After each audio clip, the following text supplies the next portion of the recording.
Bueno, buenas noches, buenas noches. No sé si se me logra escuchar. Buenas noches con todos.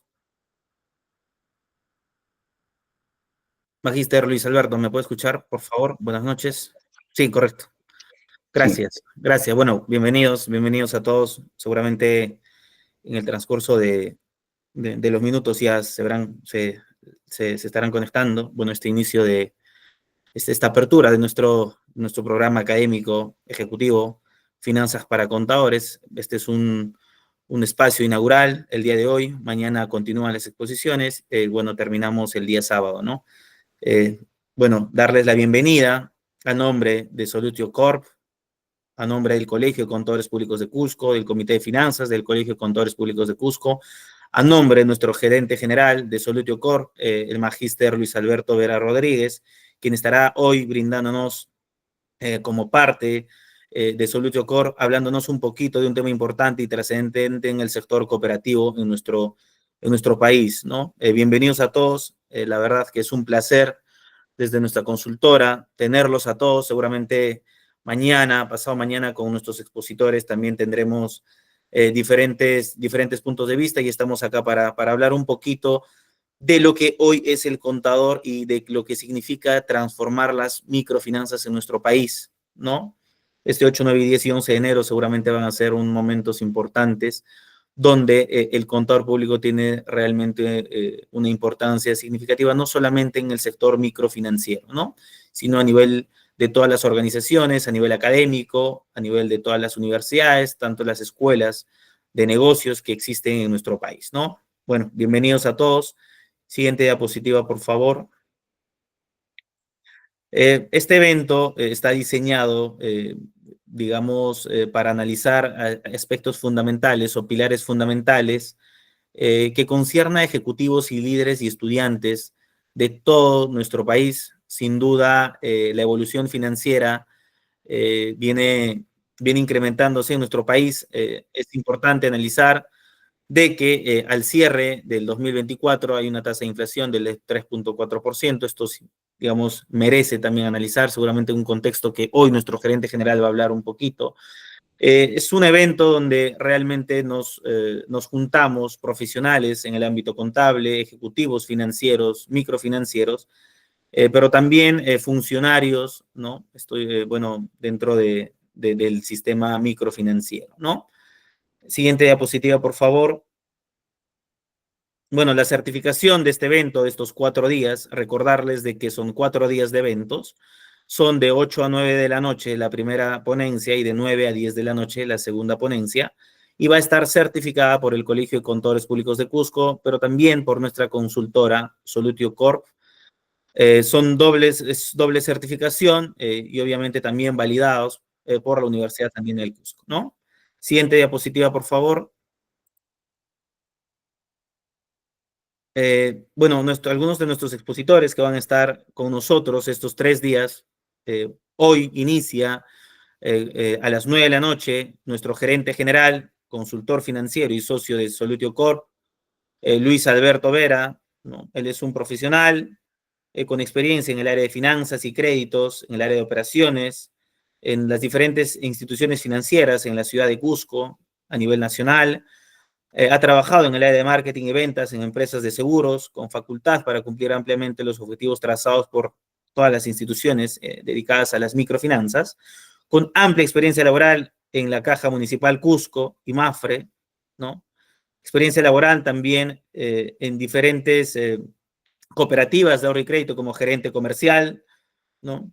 Él también ha sido expositor, es un ponente destacado, es consultor financiero y es socio de Solutio Corp, ¿no? Hoy, como gerente general, nos va a hablar un poquito sobre el fortalecimiento patrimonial, los desafíos y oportunidades de las cooperativas de ahorro y crédito como tema de hoy. Siguiente diapositiva, por favor. El día de mañana va a estar a las 8 de la noche el MBA y economista Eric Zúñiga Vizcarra, consultor financiero y socio de Solutio Corp, con la charla Reformas Estructurales para el Desarrollo y Cooperación del Sistema Microfinanciero Peruano. Él es un economista por la Universidad Andina del Cusco, con el grado, con el grado académico de MBA, el posgrado, en la Universidad Católica, en la Centrum de la Católica, egresado en gestión integral de riesgos, ¿no?, en Madrid, España, 12 años de experiencia en el sector financiero en nuestro país. Él es analista comercial, ha sido gerente de riesgos en diferentes instituciones financieras. Siguiente, por favor. El día de mañana a las 9 de la noche, la ponencia magistral va a estar el magíster contador público colegiado Errol Senti. Él es analista de la Superintendencia de Mercado de Valores. Él nos va a hablar un poquito de la ética y la gestión de activos y en portafolios de inversión con un enfoque básicamente financiero y legal, ¿no? Él es contador público colegiado, egresado de la Universidad Nacional San Martín de Porres, magíster, ¿no?, en finanzas y banca por la Universidad Pompeu de Fabra, miembro del Comité Interamericano Técnico de Ética de la IFAC, ¿no? Es conocedor de aspectos relacionados a la ética y cumplimiento corporativo, es analista de riesgos y autor de diferentes trabajos que han sido premiados por la IFAC, ¿no? Bueno, siguiente, por favor. Pasado mañana voy a estar explicándoles un poco mi participación para hablar un poquito del talón de Aquiles que hay en el sistema financiero y microfinanciero peruano, que es la gestión de cumplimiento. Hablaremos un poquito del sistema de prevención del lavado de activos y de algunos delitos financieros en el sector microfinanciero y algún análisis de data respecto a este punto, ¿no? Siguiente diapositiva, por favor. Bueno, nuestro expositor principal de Guatemala, el doctor Oscar López Gordón, que pasado mañana estará dando a las 9 de la noche una charla.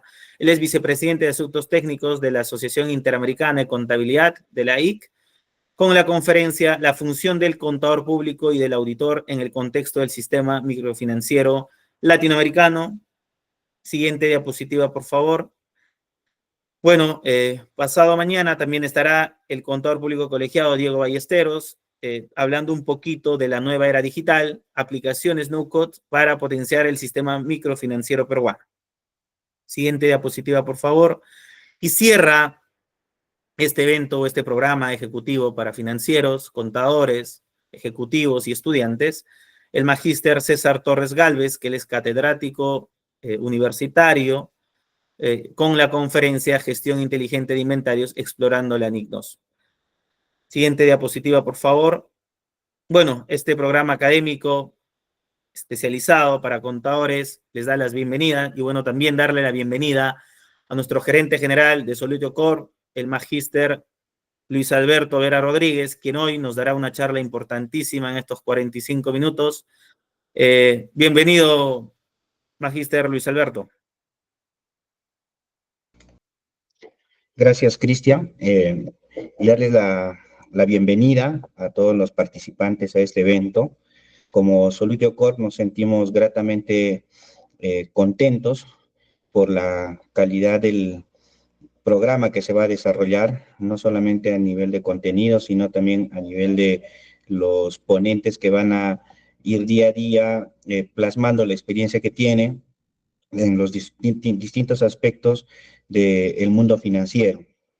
Es claro para nosotros que en un mundo tan cambiante, en un entorno volátil, donde no solamente los temas sociales y políticos se van moviendo permanentemente, pero lo que nos atañe a nosotros, que es el tema financiero, va a una velocidad incluso mayor, ¿no? Es más, post pandemia incluso nos hemos visto obligados a adaptarnos de una manera más rápida aún, ¿no? Entonces, creemos que desde Solutio nosotros podemos brindar herramientas y soluciones integrales que realmente agreguen valor a las distintas entidades con las que trabajamos y si es a nivel de estudiantes, brindarles los conocimientos que sienten las bases para un desarrollo pleno, ¿no? En el caso de sus estudios. Creemos que la experiencia que tienen nuestros expositores va a colmar de sobremanera las expectativas que ustedes tienen y lo único que sí vamos a pedir es que haya una permanente participación para que también la exposición o las exposiciones no se hagan tan monótonas, ¿no? O solo unidireccionales, ¿no? Sino que todos podamos participar permanentemente. Bueno, voy a compartir mi pantalla, si me da un minuto.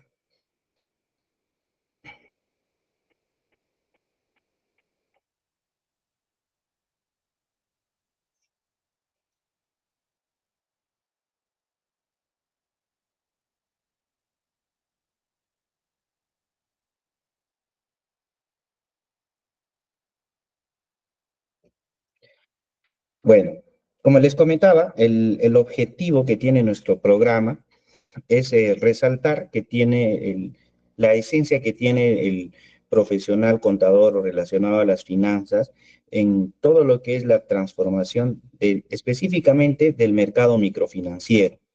Nuestro mercado a nivel Perú está caracterizado por tener una fuerte influencia del mercado financiero.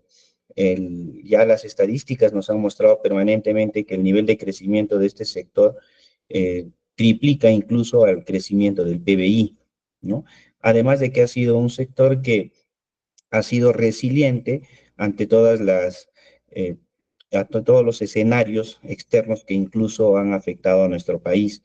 Ya recordamos muchos de nosotros, incluso posterior a la crisis financiera del 2008, que hemos sido de los países pues, elegidos como el país con el mejor entorno para las microfinanzas durante varios años.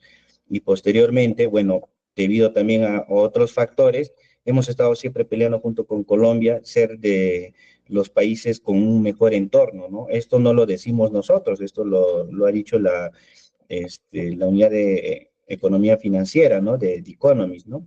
Entonces, creemos que el mercado microfinanciero realmente tiene una amplia posibilidad, no solamente de adaptación, sino también de crecimiento hacia adelante, ¿no? Durante mi experiencia he podido ver cómo este mercado ha ido cambiando, ha ido desarrollándose, ha ido mostrando nuevas tendencias que ha permitido no solamente que aporte a la economía peruana con una salud financiera digna de resaltar, ¿no? Que a pesar de todos los escenarios que hemos vivido, hemos mantenido un sistema financiero y un sistema cooperativo todavía saludable, ¿no? Entonces, el día de hoy, lo que yo les voy a comentar está relacionado básicamente al fortalecimiento patrimonial en las cooperativas de ahorro y crédito. Entonces, si bien es cierto, yo mencionaba hace un minuto las fortalezas del sistema financiero en general, también es cierto que ha existido un fenómeno que se ha venido dando en los últimos años relacionado básicamente a las cooperativas de ahorro y crédito. Las cooperativas de ahorro y crédito, para ponernos como concepto, ¿no? Son entidades asociativas. Y esto es importante resaltarlo porque a diferencia de otras entidades, la misión de una cooperativa está estrechamente vinculada con sus socios, ¿no? No está vinculada necesariamente con temas de rentabilidad o que deben darse, es cierto, pero la principal función que tiene una cooperativa está relacionada con sus socios. Ya sea en el tipo de cooperativa que se desarrolle, ya sea una cooperativa agrícola, de vivienda, ¿no? En este caso, las de ahorro y crédito están claramente direccionadas a satisfacer las necesidades financieras de sus socios, ¿no? Por lo tanto, tienen un desarrollo especial o, vamos a decir, peculiar frente a otras entidades. ¿Y por qué decimos que tiene un desarrollo peculiar? Porque si bien es cierto, otras entidades del sistema financiero se basan básicamente por los objetivos que tiene cada entidad con su peculiaridad cada una, es decir, un banco tiene objetivos diferentes del banco del costado, ¿no? Una caja municipal tiene un objetivo diferente de la que está en el frente, una financiera o una caja rural. ¿Por qué? Porque obedecen obviamente a los intereses de sus accionistas. Sin embargo, en el sistema cooperativo, todas las cooperativas tienen o funcionan bajo el mismo número de principios que se denominan principios cooperativos y que las diferencian netamente de cualquier otra entidad financiera. Entonces, De hecho, para pertenecer a una cooperativa, lo primero que hace es ejercer su libertad. Por eso es que el primer principio que tiene una cooperativa es la adhesión libre. Nadie obliga a pertenecer a una cooperativa. De estos 7 principios que podemos mencionar, ya sea el control democrático, la participación económica, la autonomía e independencia, la educación e información, la cooperación entre cooperativas y el interés por la comunidad, hay un par de principios que realmente destacan el comportamiento de una cooperativa. Y uno está referido al control democrático.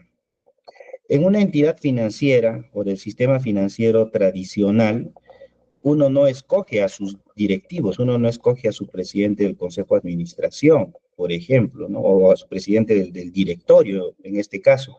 Sin embargo, en una cooperativa sí existe, ¿no? Existe un control democrático donde la asamblea general se constituye como el máximo ente rector sobre la cooperativa.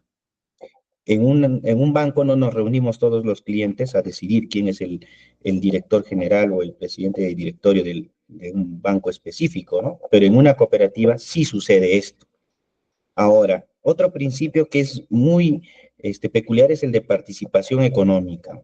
En una entidad normal o del sistema financiero tradicional, la participación de una persona está dada por la cantidad de dinero o de capital que haya invertido en esta, ¿no?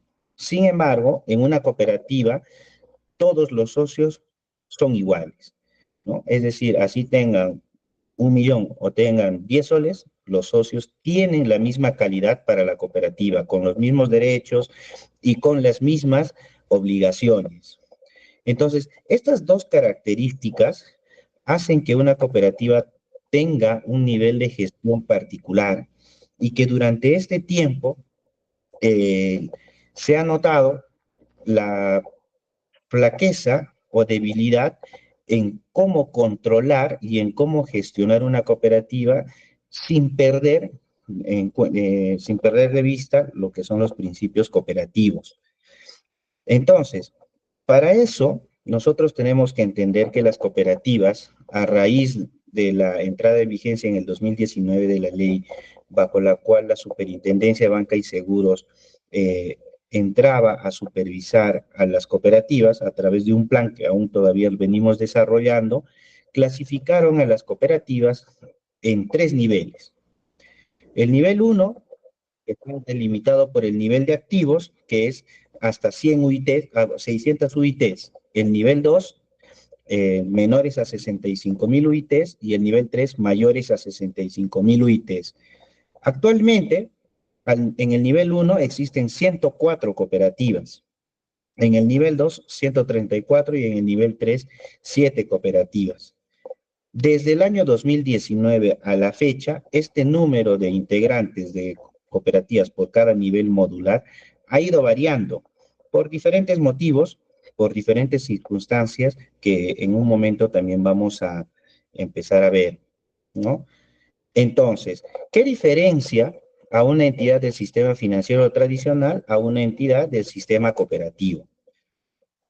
De hecho, las entidades financieras del sistema financiero pertenecen a todo lo que es la economía de libre mercado, es decir, que el nivel de participación que tienen está determinado por el nivel de competitividad que tiene esta entidad.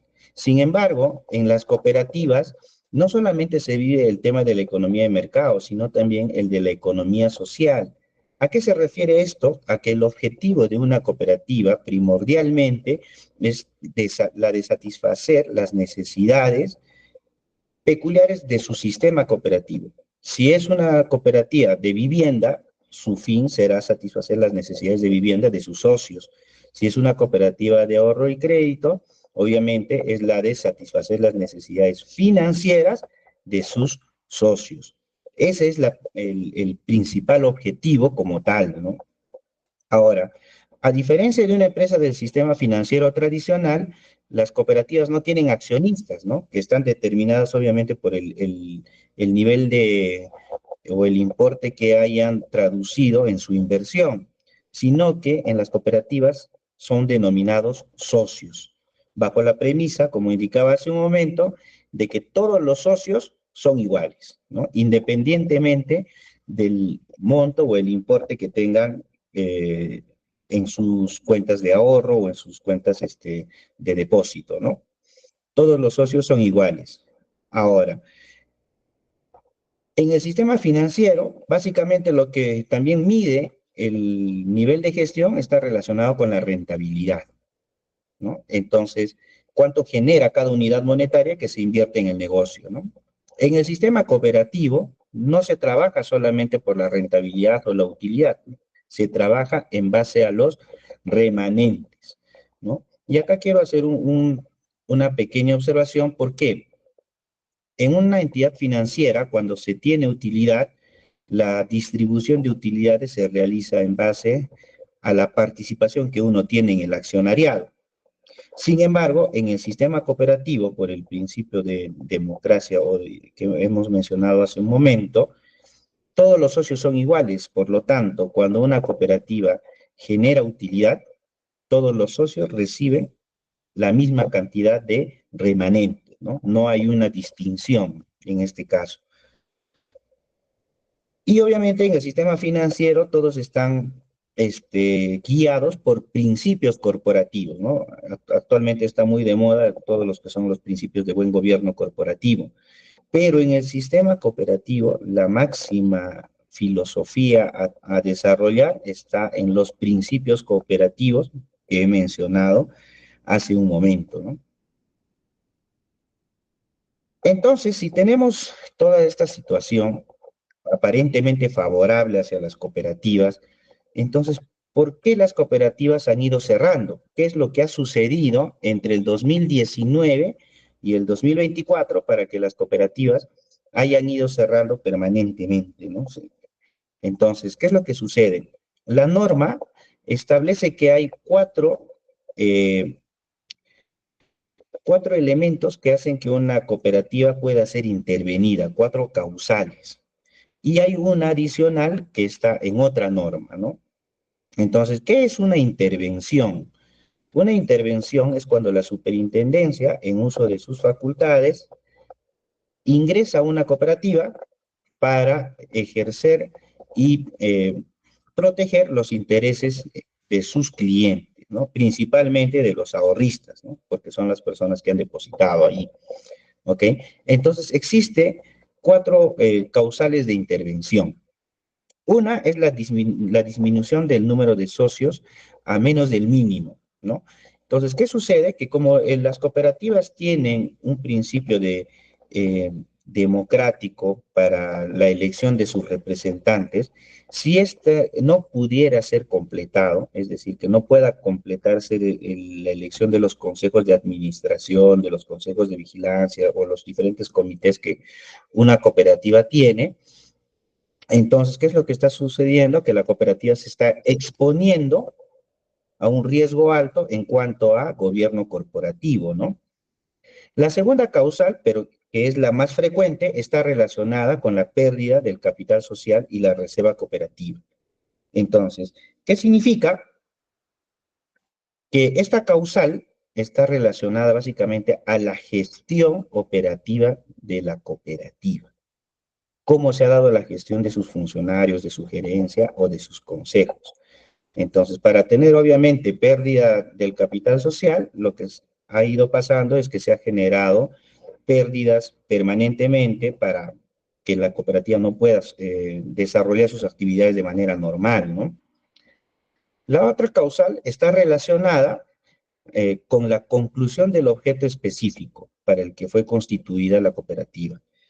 En contabilidad sabemos que todas las empresas o entidades se rigen bajo un principio que es el de empresa y marcha, ¿no? O sea, que se presume que la cooperativa o que una empresa va a seguir operando.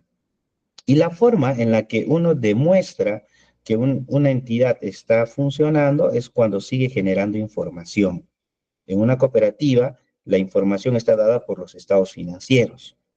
Entonces, ¿qué sucede cuando una cooperativa no presenta estados financieros durante 2 periodos consecutivos?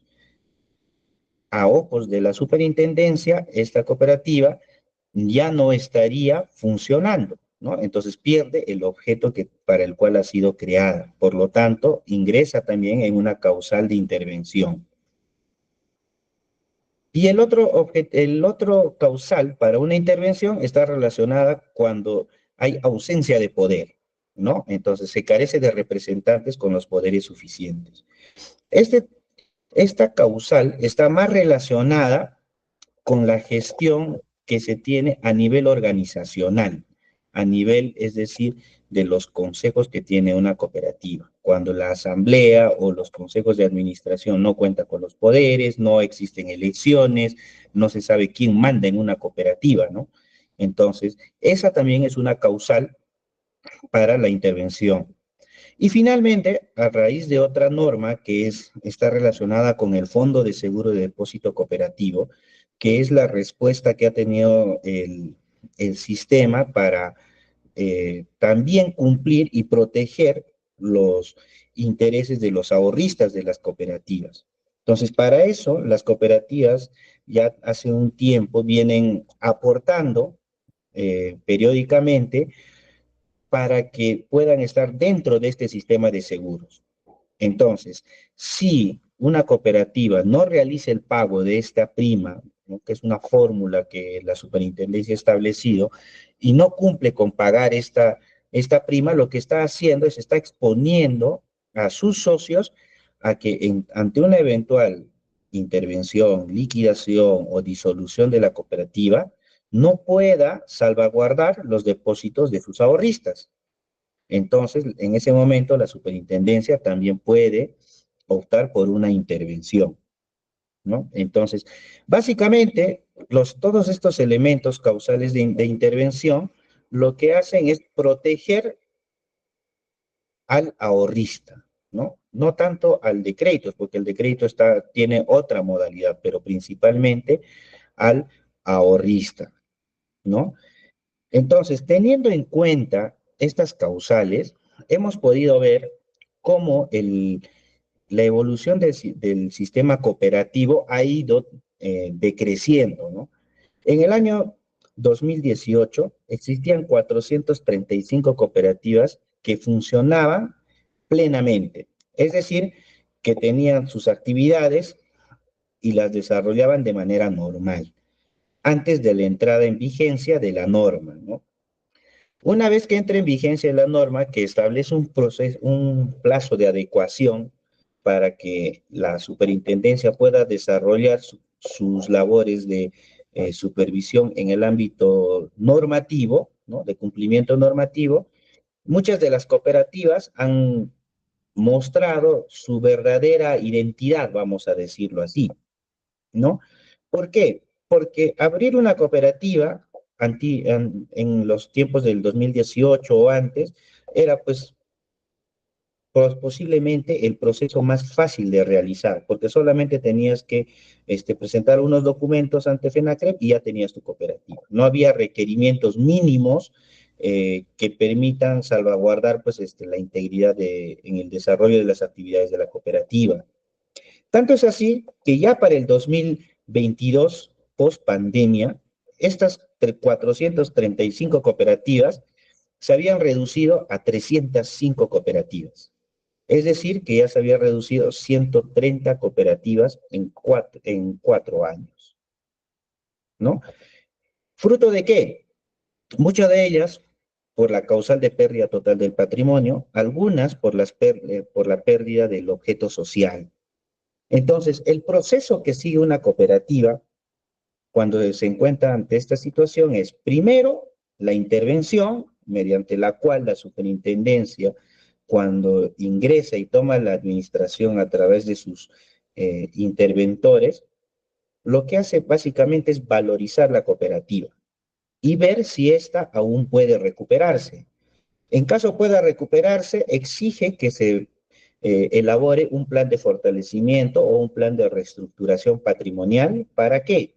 Para levantar la causal de intervención, que como indico, principalmente está dada por la pérdida del patrimonio y la reserva cooperativa. Pero ¿qué sucedía si durante este plazo una cooperativa no lograba levantar la causal de intervención. El proceso que seguía era el de disolución.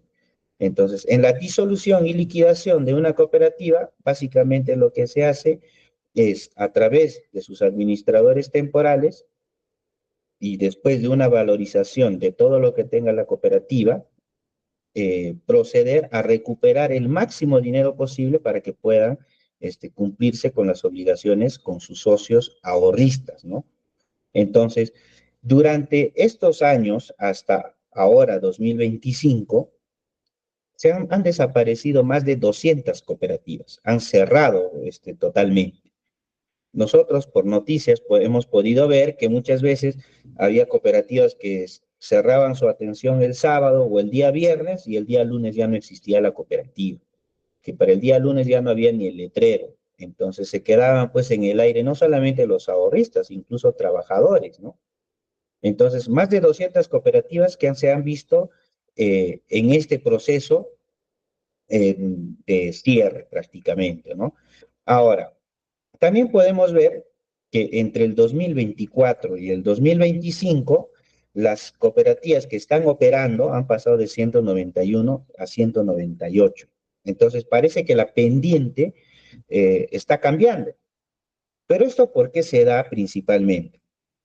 Esta pendiente empieza a cambiar, ¿por qué? Porque las cooperativas durante este tiempo también han empezado a adecuarse y a buscar nuevas formas por las cuales puedan seguir operando.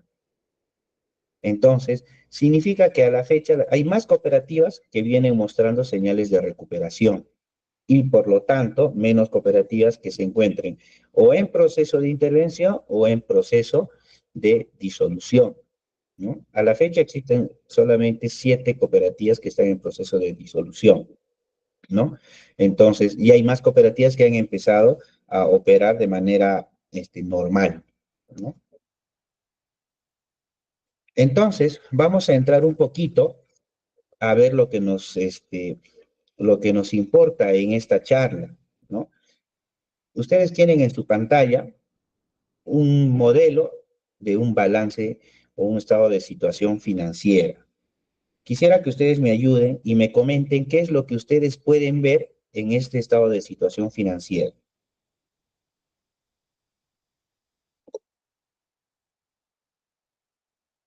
Si alguien me ayuda, por favor, para indicarme.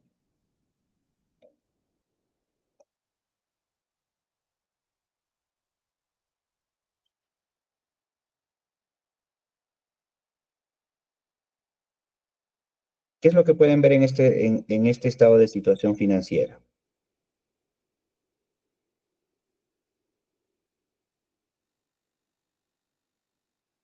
A ver, veamos un poquito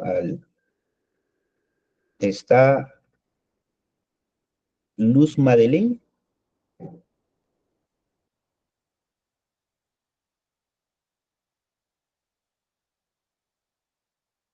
Luz, ¿estás en sala?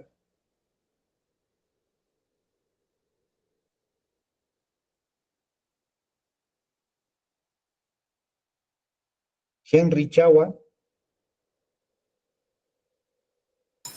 Buenas noches. Hola, Henry, ¿cómo estás? Tal, Cuéntame, buenas noches. Henry, ¿qué es lo que tú puedes ver en este estado de situación financiera?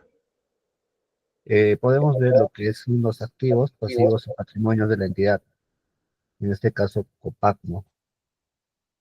Ujú, Está viendo una partida doble ok, del total de los activos, el total de los pasivos y el total de patrimonio, ¿no? Eh, También visualizamos lo que es esto, activos disponibles, ¿no? Que son cajas y las carteras de crédito, ¿no? Y también las ujú, cuentas por cobrar y con respecto a lo que es el pasivo, las obligaciones con los socios, ¿no? correcto. A ver, está Miguel Ángel, ¿está ahí? Miguel Ángel,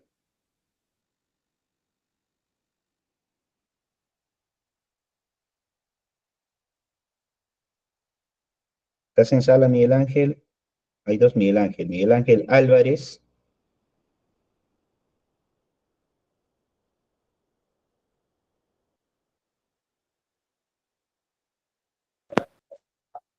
Sí, buenas noches. Hola, Miguel Ángel, ¿cómo estás? Coméntame, ¿qué es lo que tú ves en este estado de situación financiera? No logro visualizar bien porque estoy con el celular, disculpa, no estoy con el- Ok, está bien, perfecto. Mica Joal,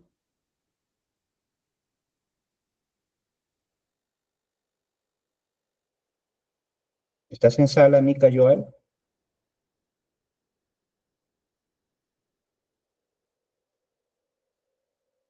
Gretel Rondón,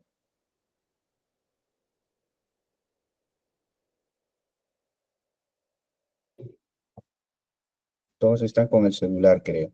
A ver, vamos a ver. En este estado financiero, lo que podemos ver, bueno, primero, para ver un estado financiero, lo que uno tiene que desarrollar primero es una visión global, ¿no? Es decir, entender el estado financiero por completo y de esa manera poder ver las partes importantes que influyen en su estructura, ¿no? Entonces, si bien es cierto, el estado financiero muestra y cumple con lo que son los principios contables o los requerimientos que tienen los reguladores o los supervisores, lo que nosotros tenemos que ver es qué cosas resaltan dentro de esta información, ¿no? Entonces, uno de los principales aspectos que se puede ver en este estado financiero está relacionado al patrimonio, ¿no? Al ser un tema de reestructuración patrimonial, lo que se ha hecho es darle énfasis al patrimonio, ¿ok? Entonces, nosotros podemos ver qué cosa, que el patrimonio de esta cooperativa es negativo, ¿no? Entonces, ¿qué sucede cuando un patrimonio es negativo? Les comentaba, cuando un patrimonio es negativo, lo que hace es la cooperativa se encuentra sujeta a una causal de intervención. Es decir, que la cooperativa corre el riesgo de ser intervenida por la superintendencia y en caso de no solucionar sus problemas, esta tendría que ser disuelta y liquidada, ¿no? Entonces, nosotros podemos ver lo siguiente, podemos ver que los resultados acumulados que vienen del estado de ganancias y pérdidas o de resultados integrales arrojan una pérdida de 13.800.000, ¿no? Y se arrastra de otros periodos pérdidas por 2.400.000. Entonces, ¿qué es lo que sucede? Que el patrimonio negativo de esta cooperativa es de 14.144.000. Entonces, ¿qué es lo que sucede? Al ya estar inmersa en causal de intervención, lo que necesita la cooperativa es tomar medidas para levantar esta causal. Levantar la causal no es más cosa que revertir esta pérdida, es decir, que estos 14.144.000 se conviertan en positivo, ¿ok? Entonces, ¿qué es lo que sucede acá? En la práctica no existe dinero negativo, es decir, no existe menos 14 millones, no existe dinero negativo, pero sí se puede dar en el mundo financiero. ¿Por qué? Porque los resultados así lo reflejan. Entonces, como es un problema financiero, las soluciones que se van a dar también son del ámbito financiero, ¿no?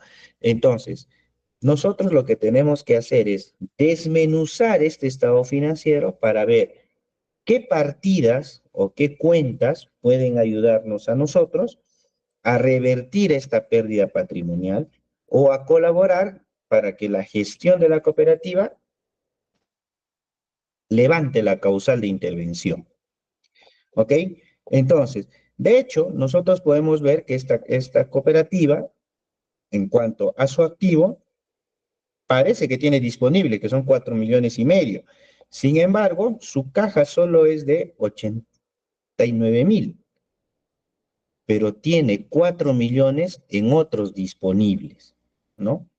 Entonces, lo que uno a primera vista dice es, oye, no hay caja en sí, ¿no? La liquidez de esta cooperativa es mínima. Entonces, lo que se tiene que hacer es estudiar cuál es la causa para que esta liquidez no pueda ser efectiva al momento, ¿no? Es decir, la liquidez ácida no se esté o no se pueda efectivizar como una entidad financiera debería, ¿no? El otro tema está relacionado con la cartera de créditos, ¿no? Donde podemos ver que la cartera vencida, refinanciada y en cobranza judicial supera los, los 9 millones en la cartera judicial, 4 millones en la cartera vencida y 3 millones en la cartera refinanciada, ¿no? Y solamente 4 millones en la cartera vigente. La cartera vigente está relacionada ¿con qué? Con los socios que pagan de manera puntual o con un nivel de atraso regular, vamos a decirlo, contablemente, ¿no? Entonces, de los 15 millones que se tiene en cartera, solamente 4 son de clientes puntuales, ¿no? O que pagan con relativa puntualidad. Entonces, ¿qué nos está mostrando? Que la cartera de esta cooperativa está sumamente deteriorada, ¿no? Poco menos de un tercio realmente cumple con sus pagos, ¿ok? Pero también a la vez aparece una partida que también es significativa, que está relacionada con el inmueble, el mobiliario y equipo. ¿Esto qué quiere decir en pocas palabras? El activo fijo, ¿ok? Con más de 4 millones en activo fijo. Significa que esta cooperativa, a simple vista, tiene dinero o tiene disponible, pero que no puede efectivizar a corto plazo, tiene una cartera de créditos deteriorada y tiene activos fijos significativos. Entonces, lo que tiene que hacer la cooperativa en este caso es desarrollar políticas para que estas partidas se vuelvan lo más líquidas posibles en el corto plazo. Y de esa manera, la estructura económica y financiera de la cooperativa pueda mejorar. Y lo mismo pasa con el lado del pasivo. En el pasivo podemos ver que de los 36 millones que se tienen obligaciones, es decir, los depósitos que tienen los socios en la cooperativa, 26 millones son depósitos a plazo. ¿Y qué características tienen los depósitos a plazo? Uno, que tienen una tasa de interés mayor, correcto, por la misma competencia de mercado. Y dos, que una vez que se efectivizan, afectan directamente a la estructura de la cooperativa, ¿correcto? Y a la vez también podemos ver que la cooperativa tiene adeudos financieros, es decir, que tiene créditos. Entonces, esta cooperativa, de lo que podemos ver es que no tiene caja, tiene créditos que no le pagan, tiene activos que aparentemente están inmovilizados. Sin embargo, tiene deudas con sus acreedores o con sus ahorristas en un porcentaje muy alto y adicional a eso tiene créditos que tiene que pagar. Entonces, claramente aquí hay un nivel de gestión que se debe ver y desarrollar para ver qué actividades se pueden implementar y eliminar esta pérdida patrimonial. Entonces, de este ejemplo, nosotros vamos a poder ver varias alternativas para este fortalecimiento patrimonial.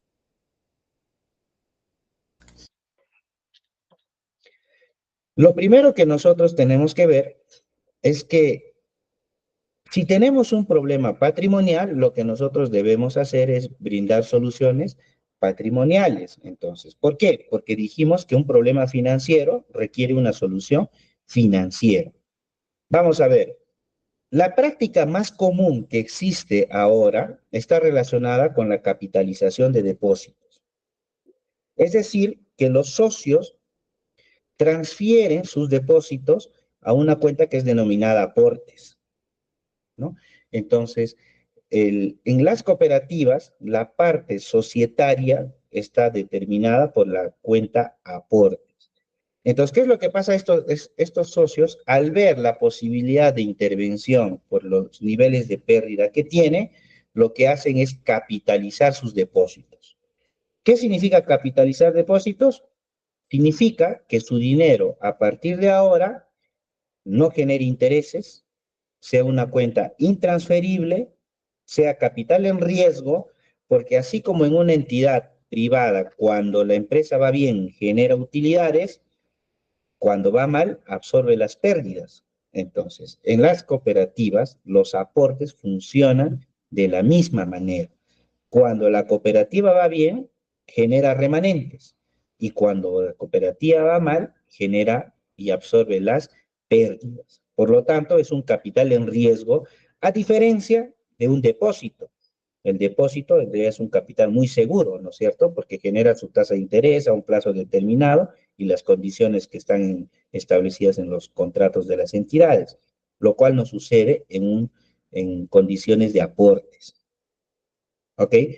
Esta es la práctica que más se ha desarrollado en las cooperativas, ¿no? La de capitalizar sus depósitos. Posterior a esto, ha habido cooperativas que se han logrado recuperar, pero también hay cooperativas que, a pesar de que han hecho una o dos veces este proceso, no han podido recuperarse. ¿Qué permite la capitalización de depósitos? De hecho, un cambio en la estructura financiera de la cooperativa. ¿Por qué? Porque la estructura financiera de una cooperativa está dada por el nivel de participación de las obligaciones con terceros y de los aportes propios que tenga una entidad. Entonces, si nosotros tenemos menos depósitos, ¿qué es lo que va a suceder? Que vamos a tener naturalmente vamos a tener menos gastos financieros. ¿Ok? Porque los depósitos, los intereses que generan, son contablemente reconocidos como gastos financieros, así como los intereses de los créditos los reconocemos como ingresos financieros, los intereses de los ahorros son gastos financieros. Entonces, si yo tengo menos depósitos, ¿qué va a pasar? Que tengo menos gastos financieros. Ahora, cuando una cooperativa absorbe las pérdidas, ¿qué es lo que va a suceder? La cooperativa va a disminuir de tamaño. ¿Por qué? Porque todos esos depósitos están entrando a compensar la pérdida que tiene una cooperativa. Entonces, ¿qué es lo que sucede cuando una cooperativa pasa por o así no llegue a un estado de intervención, pero pasa por un proceso de capitalización? ¿Qué es lo que sucede? Que en el corto plazo solicita a la superintendencia cambiar de nivel modular. Es decir, que con la capitalización, dependiendo del nivel de pérdidas que haya tenido, una cooperativa de nivel 3 puede pedir pasar a una cooperativa de nivel 2 y si era de nivel 2, pasar a una cooperativa de nivel 1. ¿Ok? Entonces, bueno, menos de nivel 1 no hay. Las que están mal en el nivel 1 permanecen en ese nivel modular. ¿Ok? Entonces, esta es la principal característica que se ha venido dando. No todas las cooperativas lo han logrado, pero las que lo han hecho, en su mayoría han logrado absorber mucho de las pérdidas que ha generado las gestiones que hayan tenido en sus empresas. ¿Ok? Ahora, les había comentado que las cooperativas tienen un régimen democrático y tienen un régimen económico. ¿Ok? A diferencia de una entidad privada tradicional, las cooperativas, para que sus socios sean considerados permanentemente hábiles, tienen que estar al día en sus aportes. ¿Ok? ¿Qué significa estar al día en sus aportes? Que los socios lo que hacen es periódicamente pagar una suma de dinero establecida al momento del ingreso de un socio a la cooperativa con el fin de mantener su calidad de hábil. ¿Qué tiene de característica un socio hábil? Que tiene uso pleno de todos los derechos que tiene como cooperativa y de todas las obligaciones.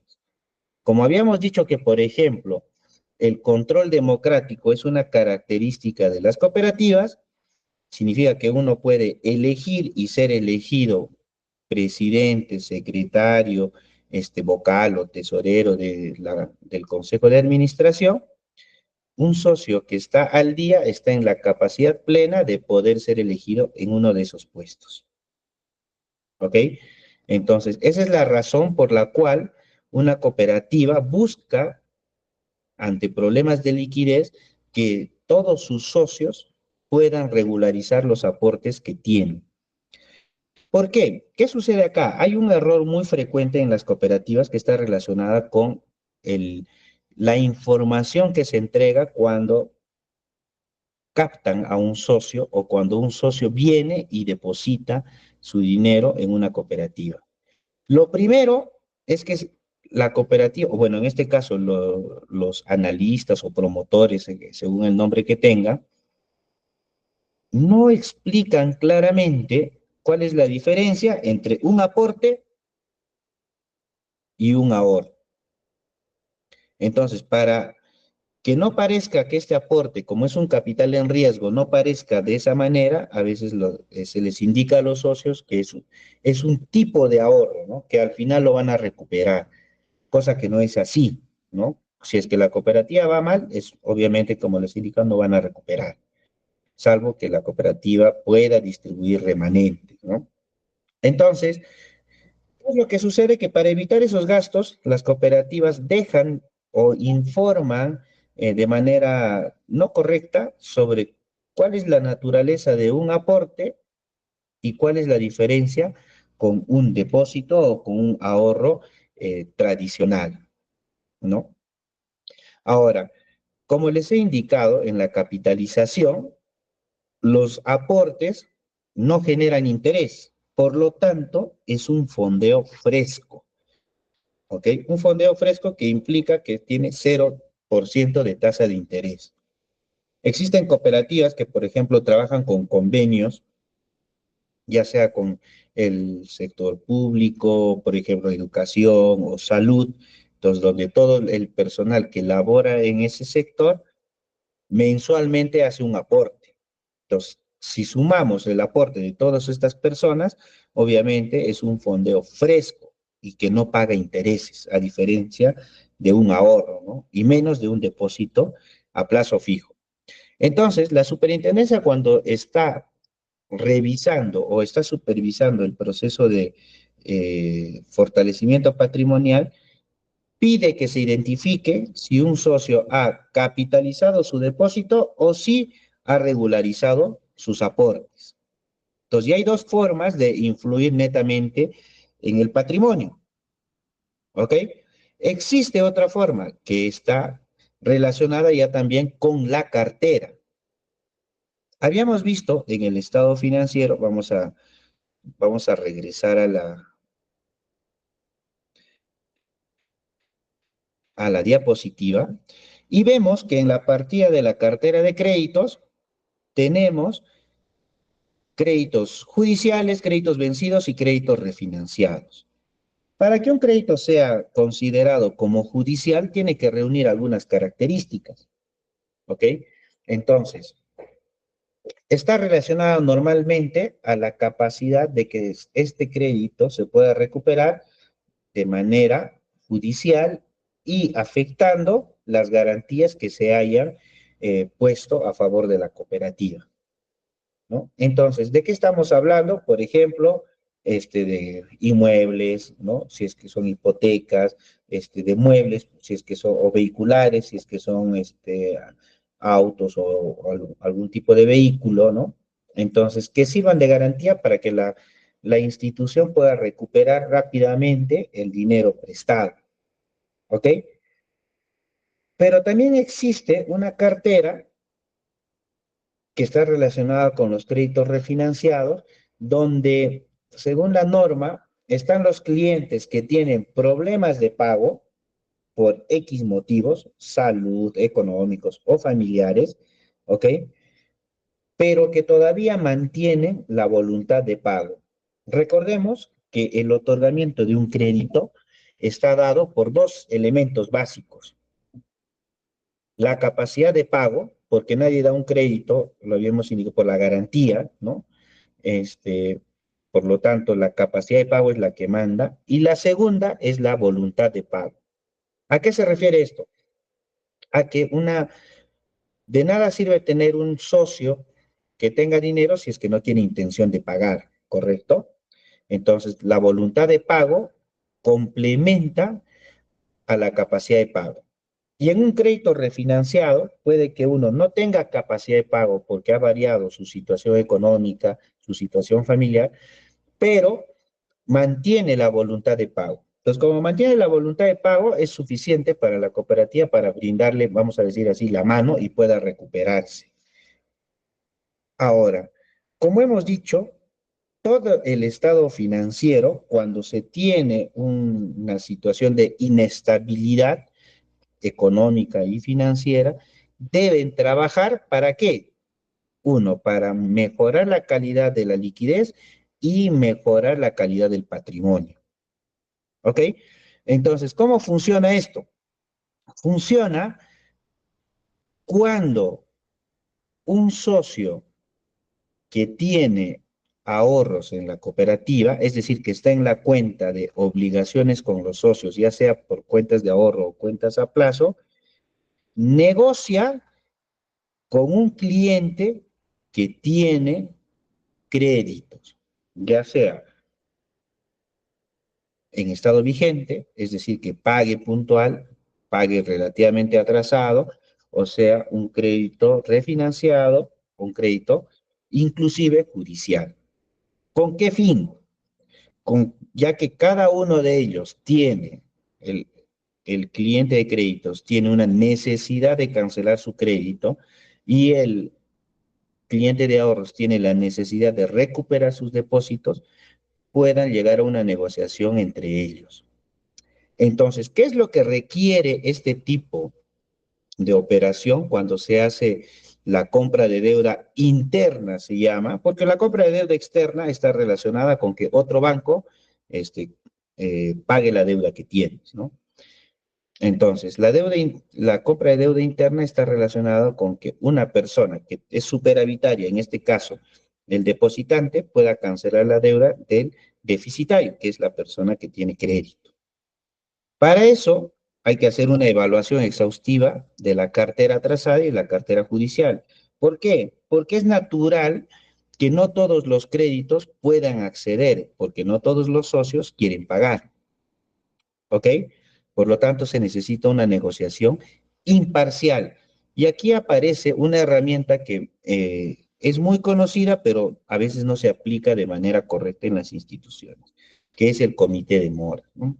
Entonces, este comité de mora ayuda a entender la situación real de un cliente, ¿no? Si es que se le ha hecho el seguimiento adecuado, si es que el socio ha mostrado realmente su deseo de poder solucionar su crédito, ¿ok?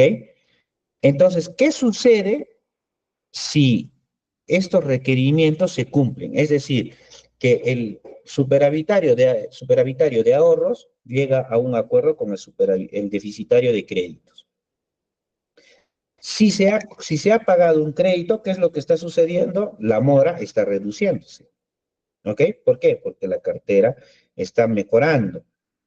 Se reducen las provisiones. Recordemos que un crédito no solamente está dado por el tema del capital que se ha movido, sino por la exposición que genera dentro de una entidad, en este caso, dentro de una cooperativa. ¿Ok? Entonces, las provisiones, que pueden ser genéricas o específicas, varían de acuerdo a una tabla que está dada por la normatividad de la superintendencia. Entonces, si un crédito se pone al día, ¿qué significa? Que las provisiones se reducen. Y al mismo tiempo, como el socio superavitario ha llegado a un acuerdo con el deficitario, ¿qué es lo que está pasando? Que también se reduce las obligaciones que tenemos con estos socios. ¿Ok? Entonces, esta opción también se trabaja bastante, pero no todas las veces tiene un efecto positivo. ¿Por qué? Porque muchos de los socios que son deficitarios, al ya haber sido morosos, no cumplen con las nuevas condiciones que les da pues el nuevo deficitario. Y definitivamente no es lo mismo deberle a Juan Pérez que deberle pues a una institución financiera. ¿Correcto? Muy bien. Frente a esto, tenemos también otra alternativa. La otra alternativa está relacionada con los...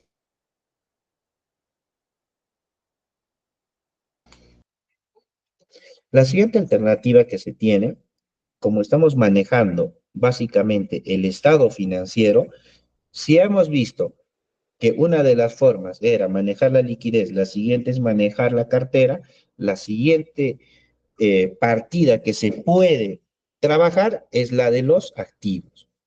¿Ok? Entonces, ¿qué es lo que sucede acá?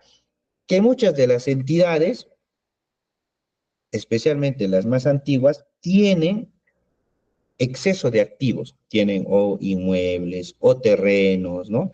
Y que han estado a su nombre para algún fin en su momento, pero que a la fecha no están siendo utilizados de manera productiva, vamos a decir. Entonces, al no usarse de manera productiva, ¿qué es lo que está sucediendo? Que estos activos siguen depreciándose, ¿no? Pero que podrían generar liquidez de una manera muy rápida. Por lo tanto, lo primero que se hace cuando se ve un proceso de enajenación de activos es revisar los estatutos, porque los estatutos establecen cuál es el mecanismo para realizar esta operación, que puede pasar desde una autorización simple del gerente hasta una autorización pues, que requiera de una asamblea general, ¿no? Ya sea ordinaria o extraordinaria, ¿ok? Para hacer esta venta, una vez revisados los estatutos, obviamente hay que hacer una valorización, ¿ok? Una valorización que permita determinar el valor real de cada activo. A diferencia de un bien personal, cuando nosotros valorizamos un activo de una institución, obviamente le quitamos el valor sentimental, ¿no es cierto? Porque el valor sentimental es, pues, no tiene valor contable, ¿no? No existe en nuestra clasificación, no existe valor sentimental. ¿Por qué? Porque de acuerdo a las normas internacionales de información financiera, nosotros identificamos claramente lo que es el valor histórico. Pero al momento de realizar la venta, nosotros podemos adecuar, porque la norma lo permite, y utilizar el valor de mercado, ¿no? Porque es cierto que algunos activos contablemente puedan ya haber perdido su valor, contablemente, pero en la realidad no implica eso, ¿no? Entonces, vamos a poner un ejemplo, ¿no? Si es un vehículo, contablemente tiene un periodo y puede ya estar sin un valor alto, pero ¿qué tal es un auto clásico, no? Una vez que se ponga a la venta en el mercado, este va a incrementar de valor, ¿ok? Y normalmente lo que se hace en este tipo de figuras es armar bloques. ¿De qué se trata un bloque?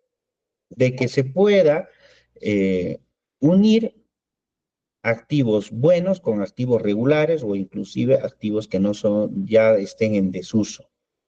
Porque si solo vendemos las cosas que están en buen estado, vamos a decirlo así, o son muy comerciales, obviamente vamos a perder con los otros activos que no lo son. ¿Ok? Entonces, si nosotros regresamos a nuestro estado financiero, vemos que si nosotros podríamos realizar esta venta de activos, podríamos tener una inyección de liquidez mínima de 4.800.000. ¿Por qué? Porque como habíamos mencionado, los 4.800.000 son a valor histórico, ¿ok? Entonces, si dentro de estos 4.800.000 hay un inmueble que puede estar en una zona muy comercial y esté en un muy buen estado, ¿qué es lo que va a suceder? Que este inmueble en realidad se va a valorizar. Entonces, estos 4.800.000 posiblemente se incrementen, ¿ok? Entonces, de esta manera, lo que nosotros hemos podido ver es que simplemente trabajando en la información financiera, nosotros podemos eh, encontrar alternativas para que cooperativa en este caso pueda mejorar su situación financiera. Pero todas estas opciones que les he manifestado son de carácter interno, ¿no es cierto? Porque hablamos de que lo hagan los socios o que lo haga la cooperativa de por sí. Sin embargo, existe otros medios que también ayudan a mejorar esta situación, ¿ok? Entonces, en el tema de la venta de activos, por ejemplo, existe una figura que se llama los fondos Fibra y los fondos FIRBI, ¿ok? Los fondos Fibra están relacionados, y los fondos FIRBI también, ¿a qué? A que son fondos de inversión que se especializan en la renta de inmuebles o bienes raíces. ¿Ok? ¿Cómo funciona? Por ejemplo, una institución financiera o una cooperativa no es especialista en vender pues terrenos, en vender casas, en alquilarlas, en arrendarlas, ¿no es cierto? No es especialista, pero sí existen entidades que funcionan de esa manera, ¿ok? Entonces, ¿qué es lo que se hace? Se hace una titulación de los inmuebles que se vayan a afectar y esta titulación se va a traducir en un certificado. Este certificado es manejado, es gestionado por este tipo de fondos, ¿no? Ya sea el FIBRA o el FIRBI, ¿ok? Entonces, este fondo FIBRA y este fondo FIRBI lo que hace es trasladarlo a otros inversionistas, ¿ok? Y ellos, a través de su gestión, puedan generar una rentabilidad para sus intereses. Y para la institución financiera, lo que va a generar son dos cosas. Porque uno puede decir, ¿sabes qué? El bien no quiero venderlo. Me conviene más tenerlo en alquiler. Entonces, ¿qué es lo que va a hacer? Le va a generar una renta periódica, ¿no? ¿Ok? Y en el caso de que sea vendido, obviamente generará ya una distribución de las que estará deducida, obviamente, de los costos que el fondo Fibra haya utilizado para lograr esta venta. Pero lograr esta venta o acceder a este tipo de certificados no es tan sencillo, puesto que necesita que los inmuebles o los bienes raíces que se tienen sean valorizados por un perito repete, ¿no? Entonces, este perito lo que va a hacer es determinar el valor real del activo que se quiera afectar, ¿ok?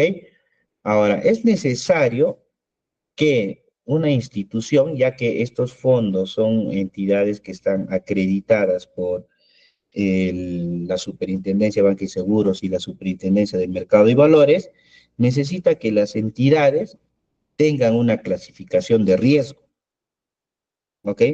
Una clasificación de riesgo se refiere a cómo las empresas especializadas evalúan y le dan una nota a una entidad, ¿ok? Entonces, cuando una cooperativa postula una clasificación de riesgo, puede tener, pues, si su nivel de gestión es pésimo, obviamente estará pues, con una calificación pues, D, ¿no? O C, ¿no? En sus variantes hacia arriba o hacia abajo, ¿no? Y si una institución tiene una gestión adecuada, pues estará pues, con una clasificación C, B o inclusive llegando a, ¿no? Entonces, en el Perú, las únicas que tienen clasificación A son los bancos, ¿no? Las entidades bancarias, ¿no? Y las cajas municipales ya están en clasificación B, ¿no? Las cajas rurales más o menos están en clasificación C y ya las entidades que están a punto de ser liquidadas o disueltas están pues de D. Y si habría más clasificación hacia abajo, estarían en ese nivel. ¿Ok? Ahora, contablemente, este tipo de operaciones son aplicadas bajo las normas internacionales de información financiera. ¿Por qué? Si bien es cierto, la norma de información financiera habla de que una institución o una empresa puede eh, contabilizar a valor de mercado sus bienes, la superintendencia, por un tema de discrecionalidad, no acata esta norma, ¿no? Sino que por el contrario exige que se mantenga el valor histórico. ¿Con qué objetivo? El objetivo que estamos buscando al realizarla, que es elevar el valor del patrimonio. Entonces, cuando nosotros trabajamos bajo esta figura, podemos utilizar o aplicar plenamente lo que nos dice la norma internacional de información financiera. ¿Ok? Ahora, existe también el crowdfunding cooperativo. Una forma del crowdfunding cooperativo es, por ejemplo, está dado de cierta manera por las cooperativas que son denominadas pues, redes cooperativas, ¿no? O centrales cooperativas. En el Perú existen dos, ¿no? Que son cooperativas para cooperativas, ¿no? Entonces, que financian créditos o reciben ahorros, ¿no? El crowdfunding está dado, obviamente, por un sistema de financiación colectiva, ¿ok? Entonces, ¿qué sucede? Que si, por ejemplo, no el financiamiento o la capitalización que han hecho los socios desde dentro no ha sido suficiente, se podría elaborar un programa para que desde fuera también exista un nivel de financiamiento. Todo esto obviamente tiene que estar expresado en los estatutos de la cooperativa. ¿Ok? Existen tres tipos de crowdfunding en el mercado, ¿no? Uno es de recompensa, ¿ok? Recibir un premio, algún tipo de distinción. Otras que son del tipo préstamo, es decir, que hay que devolver el importe que se haya generado. Y el otro es de inversión, que está relacionado con una rentabilidad esperada. ¿Ok? Entonces, este tipo de financiamiento ya externo, al nivel que los fondos Fibra y Firbi, son alternativas que exigen una cosa, que la cooperativa muestre señales de recuperación, muestre señales de mejorar su gestión cooperativa como tal, de que muestre señales de que está mejorando procesos para recuperarse, porque si no, de no ser así, obviamente no van a poder acceder a ninguna modalidad. ¿Por qué? Porque nadie invertiría en una empresa que está destinada, pues, al fracaso, ¿correcto? Ahora, existen modelos cooperativos de éxito, ¿ok? Un modelo muy cercano es el Sicredi, ¿no? El Sicredi es una cooperativa que está en Brasil, ¿ok? Y normalmente, al menos en Perú, creemos que una cooperativa pues es pequeña, solamente de carácter local y muy rara vez de carácter nacional. Sin embargo, esta empresa, esta cooperativa Sicredi, tiene más de 8 millones de socios, ¿no? Es un tercio de la población del Perú, ¿ok? Tiene más de 2.800 agencias, más de 45.000 empleados, ¿no? Está en el top 10 de las cooperativas más grandes del mundo, ¿ok? Tiene grado de inversión, tiene calificación respecto de sus colaboradores en el Great Place to Work, ¿ok? Tiene un patrimonio de casi 42.000 millones, ¿no? Más de 386.000 millones en activos y 243.000 millones en créditos. Significa que esta cooperativa es más grande que muchos de los bancos que tenemos aquí en el mercado nacional, ¿ok? Y existe también un modelo que no es tan conocido, pero que en realidad mueve casi toda la economía mundial, ¿no? Que es el SWIFT, ¿ok? El SWIFT es una cooperativa que lo que hace es mover las transacciones internacionales de todo el mundo. Ustedes recordarán cuando inició el conflicto o la guerra entre Ucrania y Rusia, y Estados Unidos impone sanciones contra Rusia, bloqueándole el acceso a su sistema financiero. ¿Esto cómo lo hace? A través de este sistema SWIFT. El sistema SWIFT asigna unos códigos a todas las entidades para que puedan hacer operaciones. Entonces, cuando los bloquean, obviamente ya no pueden realizar transacciones. Entonces, el sistema que mueve en todo el mundo las transacciones financieras es una cooperativa, ¿no? Entonces, Esto muestra que si se desarrolla de manera correcta el modelo cooperativo, sí se puede tener éxito, ¿ok? Por lo tanto, ¿qué cosas deben hacer las cooperativas para fortalecerse? Uno es una palabra que se llama competitividad.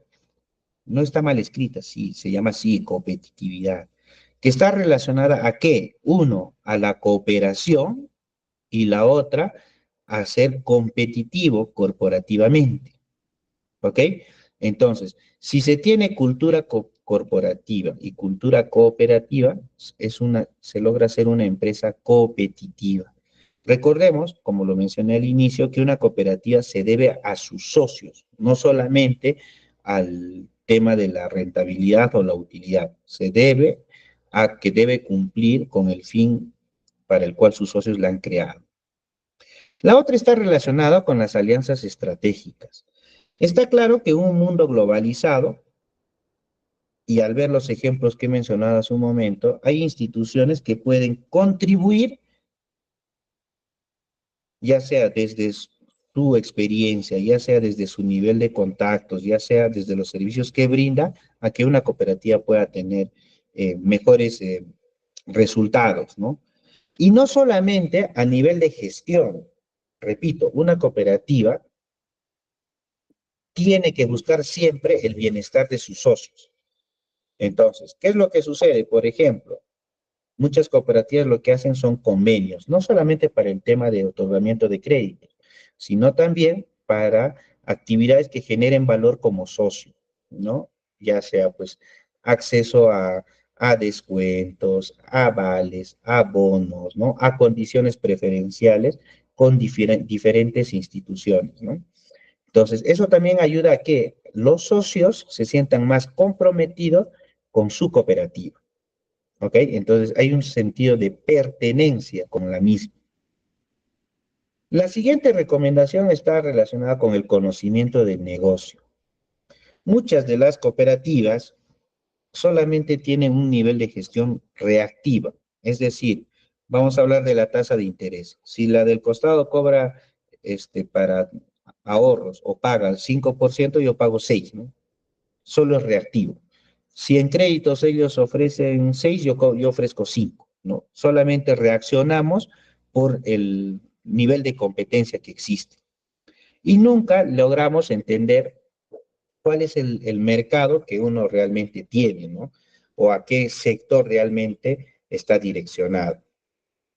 Para eso es necesario que se identifique claramente un nuevo core dentro de la organización, no solamente a nivel de procesos, sino también a nivel tecnológico, ¿no? A nivel de procedimental, a nivel de operaciones, ¿no? Y el otro tema es el tema de la gestión de riesgos. La gestión de riesgos lo que va a buscar es reducir la exposición que tiene la institución ante posibles pérdidas, que se pueden dar por diferentes motivos, nosotros ya lo conocemos, ya sea pues riesgo operativo, riesgo de crédito, riesgo de mercado, riesgo de fraude, riesgo de tipo de cambio, las clasificaciones que existen. Entonces, la cooperativa debe trabajar en base a modelos que le ayuden a gestionar estos riesgos de pérdida. Sabemos que no se van a llegar a cero, pero sí mitigarlos al máximo posible. Lo otro está relacionado con la innovación y la digitalización. Las fintechs ya han llegado a nuestro mercado. Por lo tanto, es sumamente importante que las cooperativas también se adecúen, ¿no? Se adecúen y usen modelos de acuerdo a su mercado que les permitan, pues, aprovechar estas herramientas, ya sea en temas de evaluación, ya sea en temas de marketing, en temas de contacto, en temas de uso de la Big Data o del blockchain. ¿Para qué? Para que la cooperativa tenga mejores herramientas para tomar decisiones. Y el tema de la adecuación, por supuesto, porque el mundo ahora es muy cambiante, ¿no? Entonces se habla de un entorno buca permanentemente, ¿no? No sabemos lo que va a pasar. Y finalmente, no olvidar su razón de ser, que está relacionada con la práctica permanente de los principios cooperativos. Repito, que en una cooperativa está dada ¿para qué? para satisfacer las necesidades que tengan sus socios. ¿Con qué? Con un trato ético, porque es un principio, respetando el control democrático, respetando el control económico, ¿no? Respetando el nivel de cooperación que debe haber entre socios y con otras cooperativas.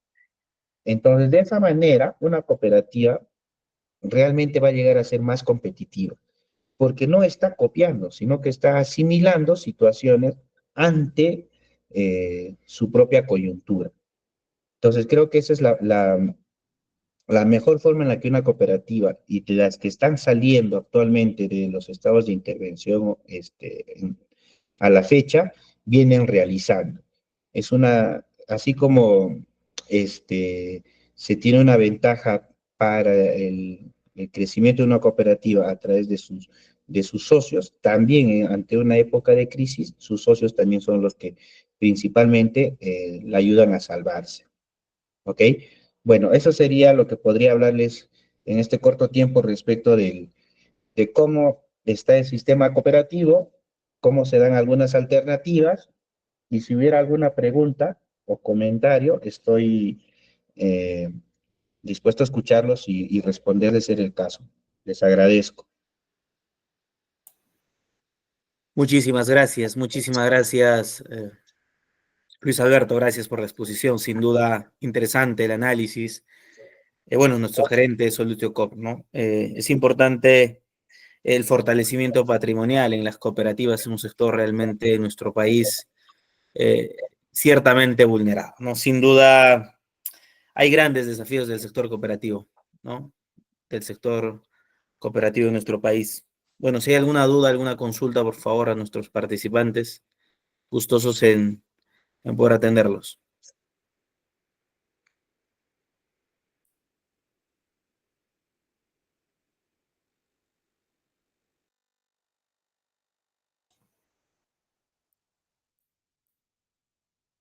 Bueno, mientras tanto, informarles que el día de mañana continúa nuestro segundo día de exposiciones a las 8 de la noche. Bueno, el MBA Eric Zúñiga Vizcarra, que él es consultor financiero, socio de Solutio Corp, estará explicándonos un poquito sobre las reformas estructurales dentro del sistema microfinanciero peruano, con un enfoque basado en riesgos, ¿no? La contraparte de la exposición del día de hoy de nuestro gerente general. A las 9 de la noche también estará nuestro ponente nacional de la Superintendencia del Mercado de Valores, estará el contador público colegiado Errol Senti, que le hablará sobre portafolios de inversión y la ética del contador en activos y portafolios de inversión, ¿no? Sin duda dos temas interesantísimos. Los esperamos a todos el día de mañana, ojalá puedan acompañarnos también y estar presente en estos 4 días de finanzas para contadores. Bueno, no habiendo consultas, no habiendo dudas, buenas noches con todos. Nos vemos el día de mañana a seguir hablando y analizando un poquito más del sector microfinanciero peruano. Muchas gracias y buenas noches.